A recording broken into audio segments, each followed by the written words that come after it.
Good afternoon, everybody. Shavua Tov. Welcome to the Israel Brief brought to you by Lay of the Land. I'm Rolene Marks, your host, and we continue with our special coverage of Israel undercover, and a lot has happened since Thursday last week, so I'm going to try and get through as much of the big stories as possible. Just moments ago, residents of the Gaza envelope towns, those are towns surrounding the border of Gaza, were warned by the municipality to stay indoors and stay close to their shelters. This follows a renewed barrage of rocket attacks on those towns following a 5-hour lull. Now, earlier today, in fact, while the rocketing was going on, the IDF opened the Kerem Shalom crossing to allow humanitarian aid into the Strip to help beleaguered Palestinians. And Israel is currently undergoing bombing attacks on specific Hamas targets in the Gaza Strip as part of Operation Guardians of the Wall. So let's take a look at those big stories. Let's take a look at where we are, what has happened over the weekend. This weekend saw an uptick in the amount of rockets fired from the Strip into Israel. On Saturday, rockets were fired towards the Ramat Gan area of Tel Aviv, hitting an apartment building, causing significant damage and killing a disabled person. While this has happened, we've had sporadic rocket fire to places like Tel Aviv and surrounds, Ashkelon, Ashdod, the Negev area, Beersheba and surrounds, as well as southern cities. Now, Joe Biden, in a phone call with Prime Minister Netanyahu, expressed his hope for a ceasefire, but the international community has said that they are supportive of Israel's endeavors and Israel's defensive operation to try and root out Hamas infrastructure for once and for all and bring calm both to the Gaza Strip and the civilians of the Gaza Strip and Israel itself. However, many countries have appealed for proportionality. Over 3,000 rockets have been fired in the last week period from the Strip into Israel, and nobody seems to give us an explanation how they see this proportionate response happening. Israel has targeted specific Hamas targets within the Gaza Strip, and this is based on very, very careful and stringent intelligence that we receive.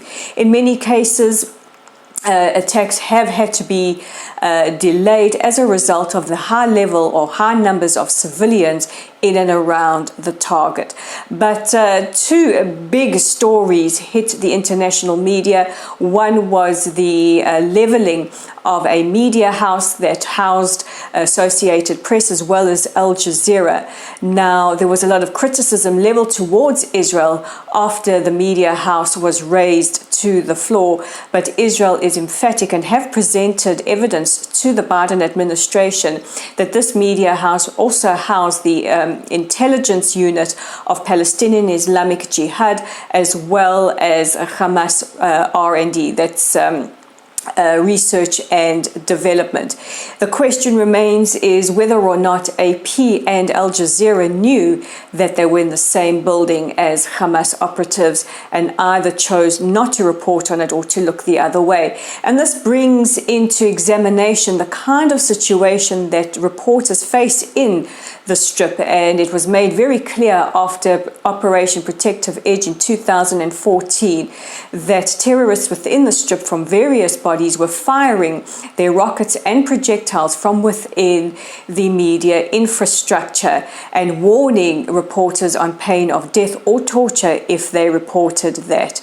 It is a matter of public record, and you can actually research these testimonies. However, the CEO of Associated Press is demanding an investigation into why Israel chose the building to specifically target. The other issue was one that smacks of absolute military daring, chutzpah and audacity. At about 1:30 in the morning, Israel time on Friday, news broke that, and it was very, very ambiguous how it was worded, that the IDF is engaging both in ground and air battles in the Gaza Strip. Now, 3 hours later, that statement was retracted, citing that it was just miscommunication from the IDF spokesperson and it was being dealt with internally. However, news broke later in the day that the IDF had embarked on a massive operation of deception using the global media to carry out its military strategy. No sooner had the word gone out that Israel had engaged or was engaging in ground battles, the global media, including the New York Times and various other international outlets, picked up on that and broadcasted widely. As a result, Hamas and Palestinian Islamic Jihad and other terrorists went into their subterranean tunnels known as the Metro. These tunnels are used to either smuggling weapons or try and enter either Egypt, because we can't forget that Egypt also faces the same threat by Hamas, and Israel, to either murder or kidnap Israeli soldiers and civilians. Hamas terrorists and those other terrorists had taken up positions with the aim and the intention of ambushing Israeli troops and tanks as it would enter the strip. And what ensued was just an act of historical military daring, as 160 aircraft firing down 80 tons of ordnance destroyed the subterranean bunkers known as the Metro.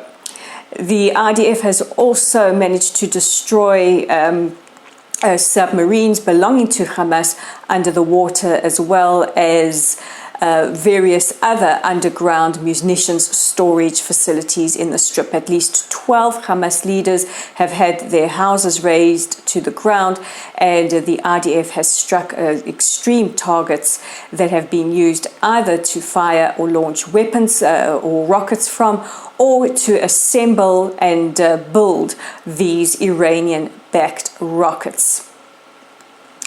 Now, the international community have responded, saying that they are hoping for a ceasefire within the next several days. They're appealing for calm and an end to the violence that has claimed the lives of civilians on both sides. A report was issued by a Palestinian NGO claiming that at least 5 children had been killed as a result of rockets misfired or falling short within the strip. And we do have it on authority that at least 40 Palestinian civilians have been killed by rockets fired from terrorists in the strip, and at least 150 plus Hamas terrorists have been eliminated as well. I think when the dust starts to settle and we get final results, we will see exactly who were civilians and who were Hamas terrorists.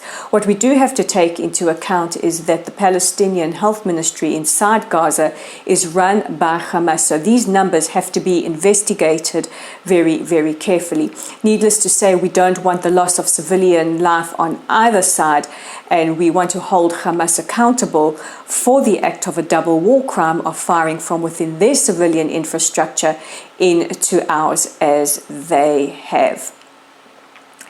We also had a slight uptick in the amount. I mean, as you can see, I am exhausted. I haven't literally stopped with news updates on various media for the last week. We have had reports of rockets fired on Friday and again last night from Lebanon towards Israel. None of those targets reached Israel last night. 3 reached the Sea of Galilee last week and fell into the waters. Israeli forces on the border there fired warning shots there, as well as firing warning shots towards possible infiltrators that tried to break through the Lebanese border fence and come into Israel armed with knives. At the moment, UNIFIL, that's United Nations Interim Forces in Lebanon, are maintaining calm, but did say that there were elements within southern Lebanon trying to fire rockets towards Israel. Hezbollah have indicated that they are not interested in starting another front, and it is estimated that this is not going to happen because Iran are looking to see what chances they have with the American administration, whether or not sanctions would be lifted. However, we can't forget that Iran finance and back Hamas, including the drones and the rockets that are being fired towards Israel at the moment. Rockets were also fired towards Israeli territory from Syria, all rockets landing within Syria, and an increase in the amount of people who have tried to infiltrate into Israel from the Jordanian side of the border. Jordanian security forces are on hand there to try and crush the violence. It has also been declared a day of rage today in the West Bank by the Palestinian Authority, who have encouraged young people in the West Bank to clash with IDF troops. Earlier today, a terrorist armed with an IED and various other weapons tried to rush Israeli troops near the town of Hebron. The IED went off and neutralized the terrorist before he could get close to IDF troops. So we are seeing an increase in attempts on our troops from all sides of the border. This is in addition to some of the internal strife that has been happening. The curfew or the state of emergency for the town or city of Lod has been extended another 48 hours. What has been moving has been to see civilians or citizens of Lod, of Jaffa, of Akko coming together, Arabs and Jews, to try and clean up, try and heal the process. It was made public earlier today that a Jewish man who was near lynched last week has died as a result of his wounds in hospital. His death has been ruled terror, and the police have arrested extremists from both sides, both Jewish and Arab, for activity against minority communities. So this is where we're standing in Israel, but of course our major concern is the importing of this conflict into cities around the world, and there has been a significant increase in the amount of anti-Semitism activities in cities around the world, as well as anti-Semitic rhetoric online. In London, there was a convoy of pro-Palestinian activists who drove through predominantly Jewish neighborhoods, trying to intimidate members of those neighborhoods by screaming "F the Jews" and "Rape the woman." 4 arrests have been made there. This is in addition to a pro-Palestinian demonstration which saw former Labour leader Jeremy Corbyn present, with rhetoric such as "Chayba Chayba Yehudi" and calls for death to the Jew. This is played out in other cities around the world, such as Toronto, Brussels, Montreal, and other places where Jews have either been assaulted or subject to gross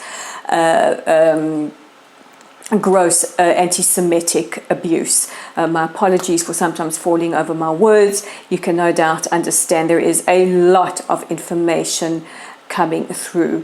Various governments have expressed their concern at the increase of anti-Semitism in their countries, and we just want to appeal to many of you who are seeing this, who are seeing celebrities, who are seeing influencers, who are seeing many people putting out this rhetoric that is incorrect. We want to appeal to you that if you are up to it, you counter it, and that you also are following and make sure that you have the information that you need firsthand. We do encourage people, if you are on Twitter, to follow the IDF, who are tweeting out as soon as it's cleared for public consumption their activity in the Gaza Strip, so that you do have an understanding of exactly what Israel is dealing with. And Lay of the Land promise you to continue our coverage of Israel Under Fire, as well as provide you with the tools and resources online, which you can find on our website and on our Facebook page to help you with this. I'm just going to mention that website. It's www.layoftheland.online. Our Facebook page, if you're watching us here, is @LuttleSite. Please like us, please follow us, please share our content. Our YouTube channel is at the Israel Brief, and all you have to do is click on the red subscribe button. And we are on Twitter at Lay of the Land 5. So with a longer than normal broadcast, because it's just so much news to bring you, I'm Rolene Marks. This is the Israel Brief. We'll chat again tomorrow.